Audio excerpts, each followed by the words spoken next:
మీ కుటుంబ శాంతి, ఆరోగ్యం, ఆర్థిక అభివృద్ధి కోసం రుద్రాక్ష మహాపూజలో తప్పక పాల్గొనండి. ఇప్పుడే నమోదు చేసుకోండి. నమస్తే రమగారు. నమస్తే జయ.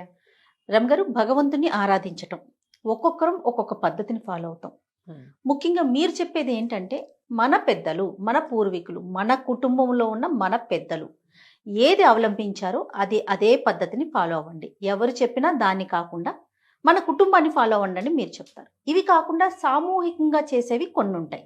అది ఎవరు చెప్పినా చెప్పకపోయినా దాన్ని మనం ముందుకు తీసుకుపోతూ ఉంటాం.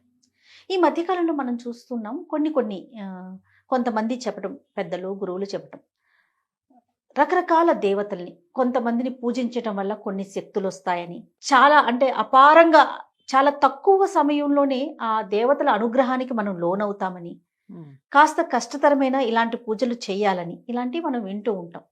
నాకు ఒక అనుమానం వస్తుందండి, ఇవందరం చెయ్యొచ్చా? ఎవరైనా చేసుకునేవేనా ఇవన్నీ? ఎందుకంటే సామూహికంగా వింటూ ఉన్నాం. మనం ఎప్పుడు వినని కొన్ని దేవతల పేర్లు, దేవుళ్ళ పేర్లు కూడా వినేసి ఈ వ్రతం, ఈ పూజ, ఈ నోము అనేది మనం వింటూ ఉన్నాం. అది ఎంతవరకు కరెక్ట్ రమ్మగారు? ఇప్పుడు కూడా స్వధర్మ నిధనం శ్రేయ, పరధర్మము ఎప్పుడు భయావహంగానే ఉంటుంది. సాత్విక దేవతారాధన సమయాచారమే మన పద్ధతి. మనం మామూలుగా కూడా ఒక 50 ఏళ్ల క్రితం, ఒక 30 ఏళ్ల క్రితం మన ఇంటా వంట లేదు. మన చిన్నప్పటి నుంచి మన ఇంట్లో దీపారాధన కూడా తెలియని వాళ్ళు చాలా మంది ఉంటారు. అవును. క్రమంగా ఏంటంటే మనకి ఏమైనా సమస్యలు, మనకే ఏదో ఆస్థ దేవుణ్ణి చేసేసుకోవాలి అని దేవాలయానికి వెళ్తే ఎవరో ఏదో పూజ చేసుకున్నారు, అది బాగుందని చేస్తారు. సత్యనారాయణ వ్రత కథలో అలాంటిదే చూస్తాను చూడు మనం. అవును అవును. ఎక్కడో దారేపోతూ వాళ్ళు ఎవరో చేసుకుంటూ ఉంటే ఇది ఇంత మంచిది, ఇది ఇంత సింపుల్ అంటే చేసుకోవటం. ఒకళ్ళని చూసి ఒకళ్ళు నేర్చుకున్నారనే సత్యనారాయణ వ్రత కథ మనం ప్రతి పెళ్లిలోనూ, ప్రతి గృహప్రవేశంలోనూ వింటామా? అవునండి. ఈ కార్తీక మాసం అయితే ఎన్నిసార్లు ఎంతమంది ఇళ్లలోకి వెళ్తామో ప్రసాదం తెచ్చుకోవటానికి. ఇది పాయింట్.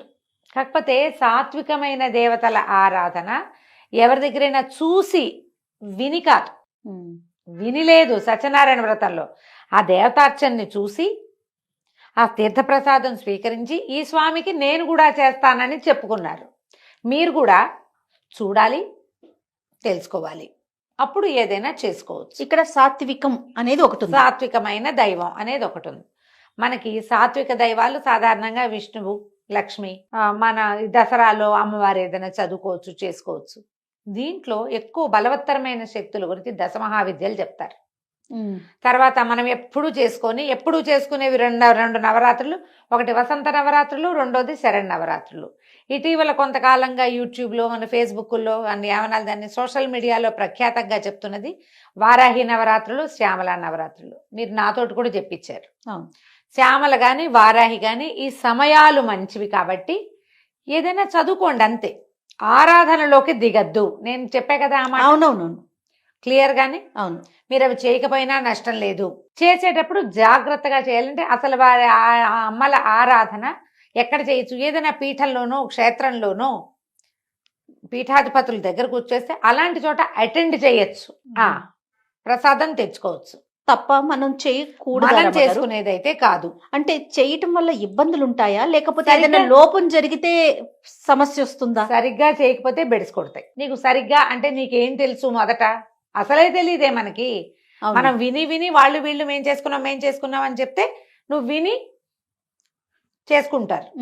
ఇప్పుడు మనకి ఎలా అయిందంటే, పెద్దవాళ్ళు, గురువులు, లేకపోతే ప్రవచనకర్తలు, చాలా ఎక్కువ విషయ పరిజ్ఞానం ఉన్నవాళ్ళు దీన్ని ఏదైనా ఇది చేసుకోవచ్చు అని చెబితే ఫాలో అవ్వటం కాకుండా, ఇప్పుడు ఎవరైనా సరే మేము ఆ గుడికి వెళ్ళాం, ఆ పూజ చేసుకున్నాం, ఈ గుడికి వెళ్ళాం, ఈ పూజ చేసుకున్నాం, లేకపోతే ఇదేదో చేసాం, విపత్కర పరిస్థితుల్లో ఇది చేసాం, దీనివల్ల జరిగింది అని సామాన్యుల దగ్గర కూడా విని కాపీ చేసుకుంటున్నాం. ఇప్పుడు మొత్తం ఊరంతా పూజలే ఉన్నాయి జయ.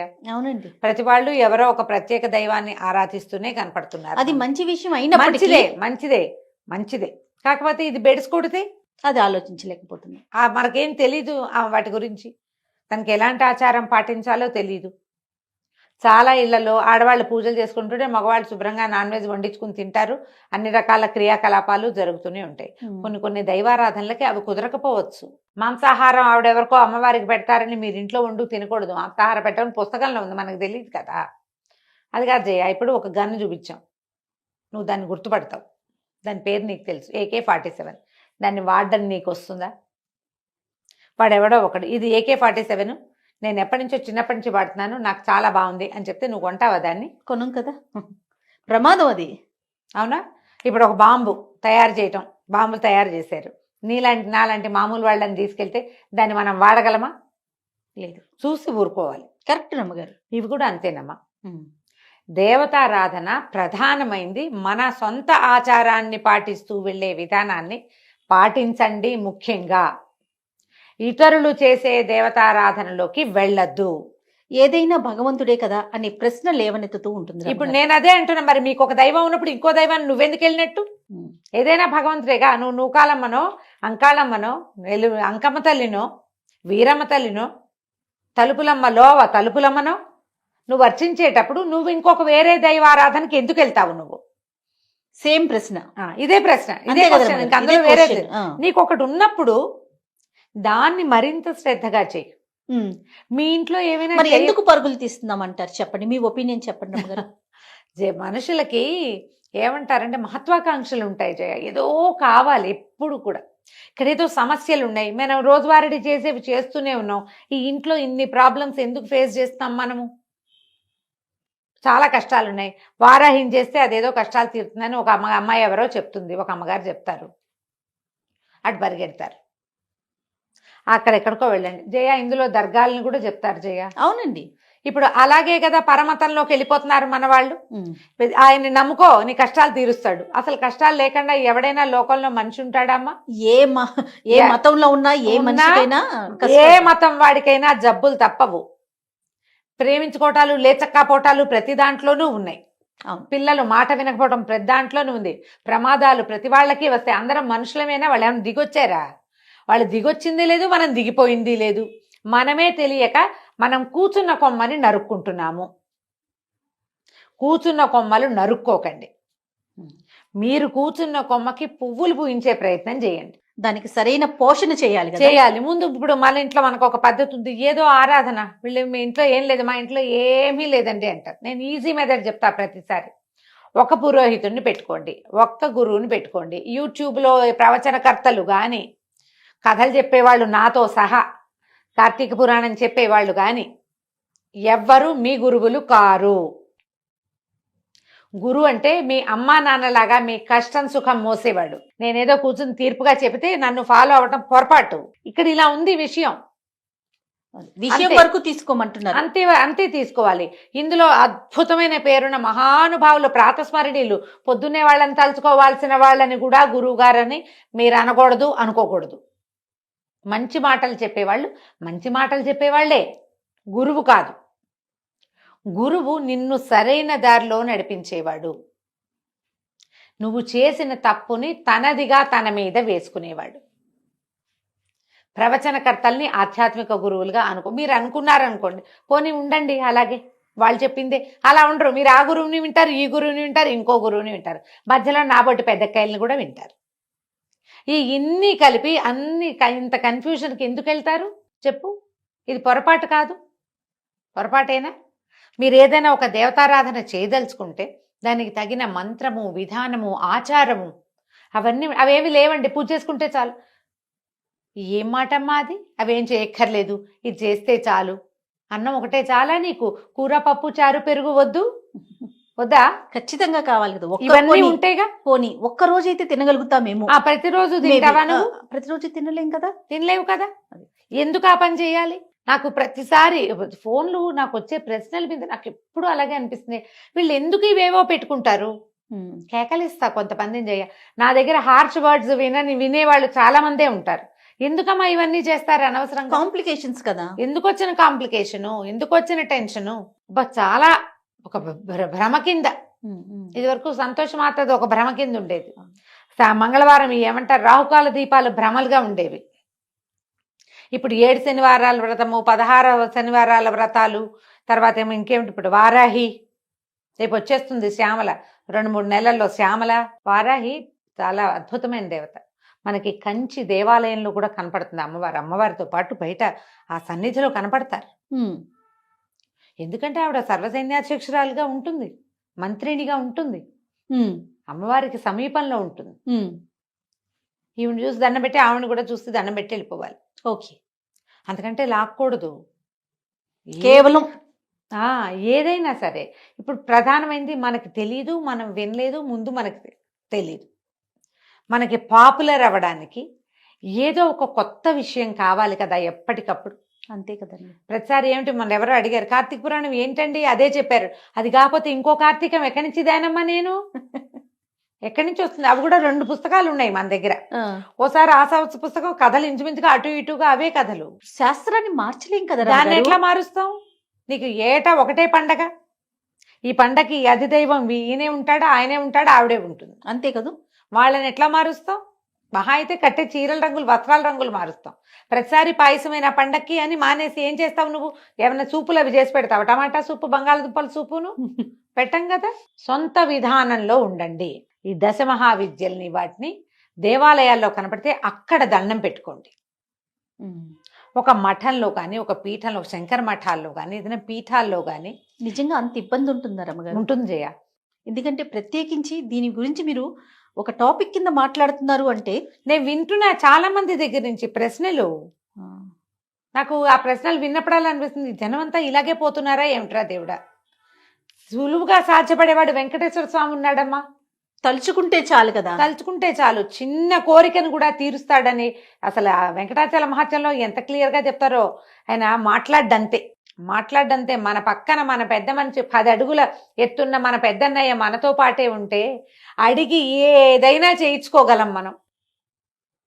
మొక్కు ఎంత చిన్న మొక్కు తీసుకున్నా నీకు కావలసిన వరం ఇచ్చేవాడు కలియుగ దైవం ఉన్నప్పుడు ఎందుకు వచ్చిన పరుగులు పెడతారు? మళ్ళా ఏదైనా పిండి దీపారాధన అనగానే పిండి దీపం ఎలా చేయాలి అనేది ఒక 25-30 వీడియోలు, దానికి బొట్టెట్టి, కాటికెట్టి, పసుపు రాసి, ఏమిటో చేసి అందంగా అలంకరించి దాని నిండా బంతి పువ్వులు పోసి, ఏంటమ్మా అలా చేస్తేనే నా పూజ? అదే నా పూజ? అవేనా దీపాలు చేయాల్సిన నిజమైన విధానం? అదేనా? ఎవరు చెప్పారు మీకు? బ్యూటిఫికేషన్ చేస్తున్నారు మీరు. దీపావళికి వాకిట్లో దీపాలు పెట్టినట్టు కాదమ్మా. ఈ ఏర్పాట్ల బదులు మీరు వెంకటేశ్వర స్తోత్రం ఏదైనా నోటికి నేర్చుకుని చదువుకోండి, చేయండి. అదేనా ఓం నమో వెంకటేశాయ అనండి, తప్పులు లేకుండా. వెంకటేశా అనకంటే షా అనండి. సరిగ్గా ఒక్క నామం ఉచ్చరించండి. ఆ రోజున ఎవరితోటి పోట్లాడకండి. చేతొచ్చిన పిండి దీపం పెట్టుకోండి అమ్మా. పిండి దీపాలని ఫోటోలు తీసి యూట్యూబ్లో పెట్టక్కర్లా, ఫేస్బుక్లో పెట్టక్కర్లా, లోపల పెట్టుకోండి. కరెక్ట్ రమ్మగారు, లోపల పెట్టండి. అసలు విచిత్రంగా ఉంటుంది. ఏ పిండి దీపం ఎలా పెట్టాలి కానీ 30 వీడియోలు. దానికి నామం పెట్టాలి. నామం పెట్టి అంటిస్తావు నువ్వు, తప్పు కాదు. పిండి దీపానికి వెంకటేశ్వర నామం అయిపోతుందంటే రమ్మగారు, నాకు తెలిసింది కొంత, నేను ఎక్కడో చూసింది మరికొంత. ఇవి 2 కలిపి ఇంకొక 2 యాడ్ చేసి బ్యూటిఫికేషన్ యాడ్ చేస్తారు. ఇప్పుడు దీపం పెట్టి దానికి ఇట్లా నామం పెట్టి దాంట్లో నువ్వు ఒత్తేసి వెలిగిస్తే అది ఎట్లా చెప్పు. మొన్న ఒక గృహప్రవేశానికి బ్రహ్మగారు వచ్చారు. ఆయన అంటారు, అమ్మాయి కామాక్షి దీపం కాదమ్మా అందులో పెడతావు. వాళ్ళు ఏమైందంటే చెప్తాను నేను నా సంగతి. ఎవరో ఈ మ్యారేజెస్కి వాటికి గిఫ్ట్స్ ఇస్తారు కదా, శంఖచక్రాలున్న దీపపు కుందులు ఇచ్చారు. అవును రమ్మగారు, నా దగ్గరికి కూడా వచ్చినాయా? చేసిన పాపని చెప్తే పోతుంది. ఆ దీపాలు చాలా నచ్చినాయి నాకు. దీపం నెయ్యి పోసి వెలిగించాం. వెలిగిస్తే మా అక్కయ్య వెనకాల నుంచి అబ్బాయి ఎంతో బాగున్నాయి అని అనగానే ఆయన అన్నారు, ఏమిటమ్మా నామాలని వేడి ఇలా కాలిస్తే ఎట్లా, తప్పు కాదు. నాకు అప్పుడు వెలిగింది, అవును ఇది చేయకూడని పని. ఆ వేడి తగలదు స్వామికి, ఎందుకు ఆ పని? హాయిగా ఖాళీగా ఉన్న దీపంలో పెట్టుకోవచ్చు కదా. ఈ అందానికి పెట్టుకోండి, వీటిని వెలిగించదా. తోమ్ లోపల పెట్టా జయ, మళ్ళీ ముట్టుకోవాలి, వాటిని షోకేస్లో పెట్టా. నిజమే కదా. నాకు అదే అనిపించి అప్పుడు కామాక్షి కుందు గురించి ఆయన అదే చెప్తున్నారు. వాళ్ళు ఎవరో చేశారని అదొక వెర్రి కింద తయారైందమ్మా. ఈ కామాక్షి కుందు మీద వీడియోలు ఉన్నాయి, మనం కూడా చెప్పాం. ఇప్పుడు అమ్మవారికి ముఖానికి దగ్గరగా దీపం, తులసి దగ్గర దీపం పెట్టద్దని చెప్పాను నేను, గుర్తుంది కదా. అవునండి, అలాంటిదే ఇది కూడా. ఆమె చక్కగా ప్రతిమా విశేషం చేసి ఆమె మీద నుంచి దీపం పెడితే అది ఎట్లా పనికి వస్తుంది. ఇప్పుడు నువ్వు పేపర్లు ఎత్తుతున్నావు, ఈ పేపర్లలో ఒక వినాయకుడి బొమ్మ ఉన్న పాంప్లెట్ వచ్చింది, అందులోకి చెత్త ఊడుస్తావా నువ్వు? ఊడ్చాం కదా, తప్పు అది. మన భారతదేశం అంతా ఈ పచ్చిపాపాలతోటి కుళ్ళిపోయింది అన్నారు ఆయన. లక్ష్మీ బాంబులని లక్ష్మీ అవుట్లకి లక్ష్మీదేవి బొమ్మ వేస్తారు, అది కాలబెట్టేసుకున్నామమ్మా, అందుకే భారతదేశం అధోగతి పాలవుతుంది అంటున్నారు. ఇదొక పాయింట్. ఇవి అన్ని మార్చలేము, కొన్ని మార్చుకోగలుగుతాం కదా. మన చేతిలో ఉన్నవి మారుస్తాం కదా, మార్చుకోగలం కదా. దయచేసి ఉగ్రదేవతారాధనకి వెళ్ళకండి. ఏదైనా ఒక స్తోత్రం చదువుకోవచ్చు, ఓ పండో ఫలమో నివేదన పెట్ట చాలు, అంతకంటే పైకి వెళ్ళద్దు. దశ మహావిద్యలు కానీ తర్వాత ఏమి ఇంకా ఉన్నాయి మనకి అమ్మవార్ల స్వరూపాలు, మనం ఇవి చేస్తాం కదా ఈ దసరాలో అమ్మవారికి అక్కడ చేస్తారు. మన మామూలుగా మన విజయవాడలో ఏమో అవతారాలు వేస్తారు కదా నవదుర్గలు, నవదుర్గ స్వరూపాలు కానీ వారిని విడిగా అర్చించేందుకు పూనుకోకండి. నవదుర్గలకు ఒక స్తోత్రం ఉంది, ప్రథమం శైల పుత్రీచ, చదువుకో అంతే. అంతకంటే ఒకవేళ మీ ఇంట్లో ఉంటే, ఇప్పుడు ఇందులో అసలు పాయింట్ చెప్దాం, మీ ఇళ్లలో ఆనుచానంగా ఇదేదైనా విధానం ఉన్నవారు పాతకాలంలో ఎలాంటి వ్యవహార విధానాలు పాటించేవాళ్ళో అది పాటిస్తూ మీరు జరుపుకోండి, మాకే అభ్యంతరము లేదు. విధానాలన్నీ తీసి పాడేసి మడి మైల అన్నీ తీసి పక్కన పెట్టేసి అది మాత్రం చేస్తానని అనకండి. మన పూర్వీకులు ఏం చేసినా పూర్తిగా మన మంచి కోసం ఆలోచించే చేశారు. ఒక దైవత ఆరాధన ఉంది మన ఇంట్లో అంటే దానికి తగిన పద్ధతిని ఏర్పరిచి పెట్టేవాళ్ళు అంతే. ఇప్పుడు నువ్వు పద్ధతులన్నీ వదిలేసి అదొక్కటి తీసుకుంటానని మనం అనకూడదు. ఇప్పుడు టీవీలలో ఎక్కడైనా మనం వింటాం, ఇది చదువుకోండి, ఆ స్తోత్రం చదువుకోండి, ఈ స్తోత్రం వరకు ప్రాబ్లం ఏం లేదు. నేను ఎన్నిసార్లు చెప్పాను, మంత్రం అని మాత్రం వెళ్ళకండి, మీకు అక్షరాలే పలకవు. మామూలుగా భగవంతుడు అంట కూడా అది భగవంతుడు భక్తి అంట. మీరు ఎప్పుడు అనరో అక్కడ రావాల్సిన భావం రాదు. లోపల ఉండాలంటే కృష్ణారామ అనుకోండి, తేలిగ్గా ఉంటాయి. ఈ పెద్ద పెద్ద వాటికి ఎందుకు వెళ్తాము, అనవసరం కదా. కాదు రమ్మగారు, ఇంకొకటి వింటూ ఉంటాం, పలికేవన్నీ తప్పులు పలికేసి భగవంతుడికి అవన్నీ పర్వాలేదు, మన లోపల మనసులో భావన ఉండాలి అంటారు. నువ్వు అసలు తప్పు పలకటం ఎందుకు, మనసులో భావన అదొకటి అనిపిస్తా ఉంటుంది. ఎప్పుడు నేను ఒకటే చెప్తా జయ, ఈ ప్రశ్న నేను 5-6 సార్లు ఎదుర్కొన్నా. నేను ఒకటి క్లియర్ గా చెప్తా, నీకు భావమే ముఖ్యమైతే స్తోత్రానికి ఎందుకు వెళ్ళావు నువ్వు? దేవుడా దేవుడా దేవుడా దేవుడా దేవుడా దేవుడా దేవుడా అనుకో, అయిపోయిందిగా. ఎందుకు స్తోత్రానికి వెళ్ళావు? అందులో ఏదో ఉందని వెళ్ళావు. ఉందన్నప్పుడు దాన్ని సరిగ్గా ఉంచు. ఉందనుకున్నప్పుడు సరిగ్గా ఉంచాలి. నువ్వు అద్దం చూసావు, అద్దం చూసుకున్నావు, దిద్దుకోవడానికే కాదా? అంతే కదా, మొహం దిద్దుకోవడానికి చూస్తావు అద్దం, సరిచేయి దాన్ని. అద్దం చూసుకునేది ఎందుకు? కరెక్ట్ అండి. ఎలా అయినా సరే ప్రపంచం నన్ను యాక్సెప్ట్ చేయాల్సిందేనని నీకు ఉందనుకో, అర్థమే చూడవు, నువ్వు చూడాల్సిన అవసరమే లేదు. నువ్వు ఎందుకు చూస్తున్నావు? ఇది ఆలోచించండి అమ్మా. దయచేసి వీడియోలు ఏవి ఉన్నా చూసి వదిలేయండి. అలా అనుకోని ఊరికే శ్రవణంలాగా ఎక్కడో కాసేపట్ల వీడియోలో 5 నిమిషాలు కనపడి వాళ్ళంతా అలంకరించుకున్న దానికి అట్రాక్ట్ అయ్యి మాకు అదేదో బ్రహ్మాండం బదులైందంటే నమ్మద్దు. మీ పిన్నో మీ బాబాయ్ కూతురో మీ మావయ్య ఇంట్లోనో ఈ పూజ చేసుకుంటున్నాము మాకు చాలా బాగుందంటే ఓసారి వెళ్ళి చూసి కావాలంటే అప్పుడు దిగచ్చు. నమస్తే. నమస్తే.